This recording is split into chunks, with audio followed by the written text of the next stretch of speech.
안녕하세요. 4월 24일 목요일 생명의 삶 큐티입니다.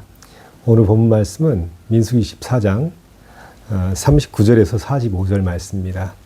모세가 이 말로 이스라엘 모든 자손에게 알림해 백성이 크게 슬퍼하여 아침에 일찍 일어나 산 꼭대기로 올라가서 이르되 보소서 우리가 여기 있나이다.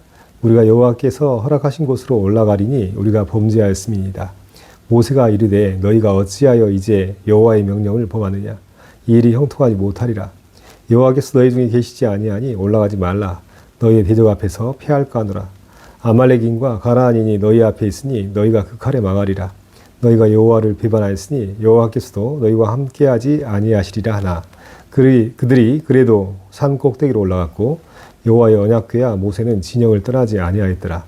아말렉인과 산간지대에 거주하는 가나안인이 내려와 그들을 무찌르고 호르마까지 이르렀더라. 아멘.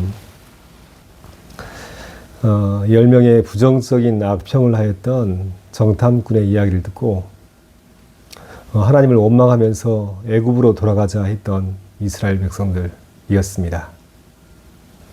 하나님께서 그 모든 것을 들으시고 모세를 통해서 하나님께서 이스라엘 백성들에게 내리실 징계가 무엇인지 알려주셨습니다. 악평했던 10명의 정탐꾼은 재앙을 받고 죽게 될 것입니다. 또한 이스라엘 백성들은 다시 광야 길로 들어가서 40년 동안 광야 생활을 하게 될 것이며 그 중에서 20세 이상 된 사람들은 다 광야에서 엎드려져 죽게 될 것입니다. 하나님으로부터 이스라엘에 대한 징계의 소식을 들은 이스라엘 백성들은 이제 오늘 본문에서 엉뚱한 일을 행합니다. 전에는 가나안 거민 때문에 도저히 가나안을 정복할 수 없다고 말했던 이스라엘 백성들이었습니다. 그런데 이제 징계를 피하기 위해서라도 가나안에 올라가서 싸우겠다고 합니다. 모세는 말하죠. 하나님께서 너희와 함께 계시지 아니하니 올라가지 말라. 너희들은 가나안 거민들의 칼에 죽게 될 것이다. 경고합니다. 그럼에도 불구하고 이것을 믿지 않고 이스라엘 백성들은 자기들 손으로 가나안을 정복하겠다고 가나안에 올라갔습니다. 우리가 잘 알고 있는 청개구리 이야기가 있죠. 오랫동안 내려오는 민담과 설화 속에는 인간의 본성이 잘 스며들어 있습니다. 엄마 말을 듣지 않고 늘 반대로 행했던 청개구리였습니다. 엄마 속을 썩여서 엄마가 청개구리 아들 때문에 병에 걸렸습니다. 엄마는 죽을 것을 미리 감지하고 죽거든 강가에 묻어달라 이야기합니다. 그래야지 산에 묻을 수 있기 때문입니다. 그러나 청개구리는 뒤늦게 후회하고 엄마를 고지곳대로 강에 묻어서 큰 비가 왔을 때 무덤이 다 쓸려가 버렸습니다.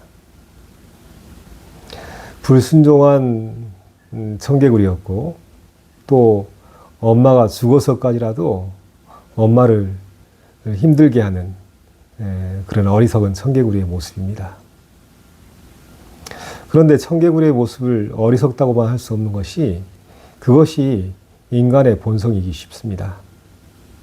오늘 본문에서도 하나님께서 함께 하시니 올라가라 할 때는 올라가지 않고 하나님께서 함께 하시지 않으니 올라가지 말라 할 때는 올라가서 가나안인들에게 아말렉인들에게 패배하는 이스라엘 백성들의 모습이 바로 그것입니다.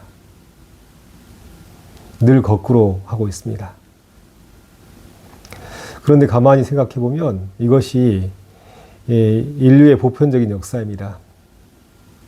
하나님께서 창조하신 인간이 하나님의 말씀에 따라 순종하며 살아갈 때 가장 복되고 아름답게 살아갈 수 있게 됩니다. 그러나 범죄한 인간은 늘 하나님의 말씀을 거역하고 하나님의 말씀과 반대로 행하다가 결국은 처절한 실패를 경험하고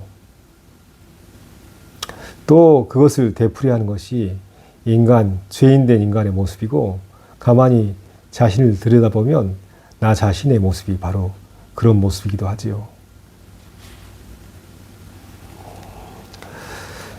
임마누엘에 대해서 생각해 볼 필요가 있습니다. 하나님께서는 그동안 출애굽 이후 이스라엘 백성들과 늘 함께 하셨습니다. 하나님께서 함께 하신 결과 애굽의 재앙으로부터 이스라엘 백성들이 보호받을 수 있었고, 하나님께서 함께 하신 결과 출애굽할 수 있었고, 하나님께서 함께 하신 결과 불기둥과 구름기둥으로 보호받고 인도함 받고 가나안 땅 앞까지 이르렀던 것입니다. 임마누엘 하나님의 은혜가 없었다면 도저히 여기까지 올 수 없었던 이스라엘 백성들이었죠. 그런데 모세가 하나님께서 함께하지 않을 것이니, 즉 임마누엘 하지 않을 것이니 너희는 가나안 땅에 올라가지 말라라고 이야기합니다. 하나님께서 함께 하실 때는 하나님을 믿지 않아서 하나님을 부정하고, 하나님이 함께 하시지 않을 거라 말씀하실 때는 또 그것을 부정하고 죄를 지어서 가나안 땅에 올라가는 모습입니다. 이스라엘 백성들의 모습을 보면서 한 사람의 이야기가 떠오릅니다. 물론 있을 법한 가상의 인물이죠. 교회 열심히 다니고 신앙생활을 잘 하는 사람처럼 보입니다. 그런데 하루는 욕심이 생겨서 도박을 해서 큰 돈을 벌겠다고 자기 재산을 털어서 도박장에 갔습니다. 그리고 하나님의 뜻에 불순종하였기 때문에 도박장에 가서 재산을 다 잃어버렸습니다. 이제 빈털터리가 되었습니다. 앞으로 어떻게 하나라고 생각하다가 도박으로 망한 것, 도박으로 일으켜야겠다 생각하면서 은행 대출을 받고 주변 사람들에게 돈을 빌려서 큰 돈을 모아서 다시 도박장에 가서 올인합니다. 결과는 그 돈 또한 다 잃어버렸습니다. 그리고 가정이 파탄나고 또 자신은 노숙자 신세로 전락하게 되었습니다. 이러기 쉬운 것이 인간입니다. 범죄하여서 실패한 것을 또 범죄함으로 만회하려고 노력하지만 결국 더 큰 실패와 비참함 가운데 들어가게 됩니다. 이것이 참으로 어리석은 인간의 모습이죠. 이스라엘 백성들은 하나님을 믿지 않아서 범죄하여서 처절한 실패와 징계를 앞두고 있지만 이것을 만회하기 위해서 또다시 하나님께 거역하면서 가나안 땅으로 올라갔고 결국 가나안인과 아말렉인들에게 패배하여서 호르마까지 쫓겨나는 이야기가 오늘 본문에 그려져 있습니다. 예레미야서를 보면요. 예레미야서는 하나님께서 이스라엘 백성들이 범죄하여서 이스라엘 백성들이 바벨론으로부터 멸망당하는 과정을 기록하고 있습니다. 나라가 무너지려 할 때 예레미야는 하나님의 말씀을 전하다가 예수님처럼 많은 사람에게 핍박을 당하고 고난을 당합니다. 그리고 예레미야의 결말 부분에는 바벨론이 침략하여서 이스라엘의 예루살렘 성전이 철저하게 불타버리고 또 많은 사람들이 포로로 끌려가게 되지요. 포로로 끌려간 사람 중에 여호야긴 왕이라는 사람이 있습니다. 남유다 여호야긴은 바벨론 포로로 끌려가서 자그마치 37년 동안 죄수의 몸으로 감옥에 갇혀 있었습니다. 그런데 예레미야서 마지막 부분에 여호야긴 왕이 바벨론 왕 에일무로닥이 즉위했을 때 사면을 받고 복권됩니다. 그리고 에일무로닥의 상에 함께 식사를 하게 되고요. 죄수의 옷을 벗고 이제는 바벨론에 속한 왕들보다 더 높여서 왕권이 회복됩니다. 그리고 평생 쓸 것을 바벨론 왕으로부터 공급받습니다. 남유다가 죄악으로 인해서 멸망하는 과정과 또 그 멸망의 처참한 상황을 그리면서 마지막에 여호야긴 왕이 복권되는 모습으로 회복되는 모습으로 예레미야서가 마무리되고 있는 이유는 무엇일까요? 이스라엘이 범죄함으로 말미암아 하나님의 징계를 받을 것이지만 하나님의 징계의 기간이 다 끝난 이후에 하나님께서 하나님의 방법으로 다시 회복시킬 거라는 소망을 주고 있는 것입니다. 70년 바벨론 포로로 끌려갔던 이스라엘 백성들의 모습이 어떻게 회복되었습니까? 바사 왕 고레스가 즉위하면서 이스라엘 백성들이 다시 고국으로 돌아갈 수 있도록 포고령을 내려서 이스라엘 백성들이 다시 본국으로 돌아와서 이스라엘을 회복할 수 있었습니다. 하나님께서 인생의 모든 것을 주관하시고 하나님께서 이끄시기에 하나님의 징계를 잘 받고 임마누엘 하면 하나님은 반드시 하나님의 방법으로 회복시키시고 치유하시고 고치시는 은혜를 주십니다. 바로 이것이 복음입니다.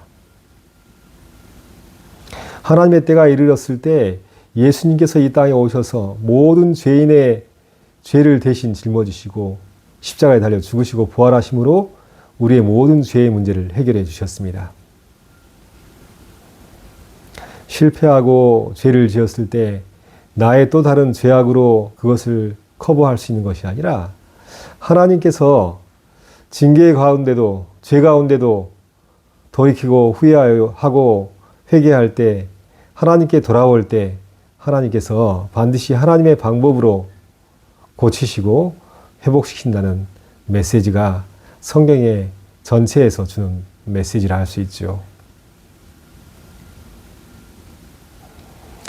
이스라엘 백성들은 오늘 하나님 앞에 배반과 또 배반의 배반으로 하나님을 아프게 하고 또 하나님 안에서 배반함으로 처절한 실패를 당하고 있습니다. 오늘 이 본문을 통해서 다시 한번 인간의 죄악된 모습을 보게 되고 우리의 소망은 죄인된 인간 우리 자신에게 있는 것이 아니라 오직 하나님의 방법으로 회복시키시고 하나님의 방법으로 다시 치유하시고 고치시는 하나님의 은혜 가운데 있을 때 인간은 진정으로 소망이 있음을 생각해 보게 하는 본문입니다. 최근 고등학교 1학년 딸아이가 중간고사를 대비한다면서 밤 12시까지 스터디 카페에서 공부를 합니다. 제가 딸아이를 픽업하러 가지요. 어젯밤에 함께 집에 돌아오는 길에 이야기했습니다. 딸아, 수고가 참 많다. 이렇게 고생하면 좋은 열매가 있을 것이다. 고생 끝에 낙이 온다. 라고 이야기했습니다. 그러자 아이가 장난치듯이 떨어질 락? 하더라고요. 네, 저는 알고 있겠지만 즐거울 락, 기쁠 락, 고생 끝에 즐거움과 기쁨이 온다는 뜻이다. 라고 다시 한번 힘주어서 확인시켜 주었습니다. 가만히 생각해 보니 하나님께서는 하나님의 이름으로 예수 그리스도의 이름으로 믿음으로 수고하여서 힘써 일하는 것 반드시 고생 끝에 열매를 맺게 하실 것입니다. 반대의 경우 죄로 인해서 징계받는 과정 가운데서라도 그것을 하나님의 은혜 가운데 잘 참고 견디고 하나님의 역사를 기다릴 때 그때도 반드시 고생 끝에 즐거울 락, 기쁠 락, 기쁨이 회복되는 은혜가 임할 것입니다. 이것이 복음입니다. 임마누엘 하나님 안에 있을 때 실패도 경험할 수 있겠지만 임마누엘 하나님 안에 있을 때 수고롭고 고통스러운 모든 시간이 끝나며 결국 하나님 안에서 기쁨이 회복되고 복음의 큰 능력이 임하며 하나님 안에서 최후의 승리를 얻게 되는 것, 이것이 믿음의 삶의 비밀입니다. 울며 씨를 뿌리는 자는 기쁨으로 단을 거두리로다. 바벨론 포로에서 돌아왔던 이스라엘 백성들의 찬송 아니겠습니까? 비록 여러 가지 연약함과 제약 때문에 슬픔을 당할 수 있고 또 세상 살이가 만만치 않은 고통과 수고의 연속이겠지만 우리의 삶은 임마누엘 하나님 안에 있을 때 임마누엘 예수 그리스도 안에 있을 때 결국 하늘의 충만한 기쁨과 승리로 귀결될 것입니다. 이 믿음 가운데 오늘도 하나님께 소망을 두며 어떤 상황 속에서도 하나님과 함께함을 우리의 가장 큰 가치와 소망으로 여기며 어려움도 잘 극복하고 또 좋은 일도 찬송하면서 하나님과 함께 갈 수 있는 복된 하루가 되시기를 예수 그리스도의 이름으로 축원합니다. 함께 기도하겠습니다. 하나님 아버지, 임마누엘 하나님을 믿지 않아서 이스라엘 백성들은 가나안 땅을 정복할 수 없다고 이야기했습니다. 또한 하나님이 함께 하시지 않을 것이니 올라가지 말라 했지만 이스라엘 백성들은 아랑곳하지 않고 다시 가나안 땅에 올라갔다가 처절한 패배를 맛보았습니다. 늘 반대로 행하는 이스라엘 백성들의 어리석은 모습이고 또 이것이 나의 모습이기도 합니다. 하나님, 나를 긍휼히 여겨주시고 우리를 긍휼히 여겨주시사 하나님 안에서 임마누엘 하나님의 소망을 품게 하여 주옵소서. 하나님이 가실 때 나도 함께 가며 하나님이 멈추실 때 나도 함께 멈출 수 있는 귀한 은혜가 임할 수 있도록 도와주시옵소서. 혹은 죄악으로 인해서 실패하고 징계를 당할 때라도 하나님의 때를 기다릴 수 있도록 믿음 허락해 주시고 또 우리가 예수 그리스도의 이름으로 힘쓰고 애쓰는 것이 당장 열매 맺지 않을지라도 반드시 기쁨으로 단을 거둘 수 있음을 믿고 하나님을 신뢰할 수 있도록 도와주시옵소서. 우리의 소망은 나로부터 시작되는 것이 아니라 우리의 구주 되신 예수 그리스도로부터 시작됨을 믿고 예수 그리스도께서 완결 지을 것을 믿사오니 그 믿음 가운데 오늘도 믿음으로 살아갈 수 있도록 축복하시고 함께하여 주옵소서. 오늘도 주신 말씀 감사하며 예수 그리스도의 이름으로 간절히 기도하옵나이다. 아멘.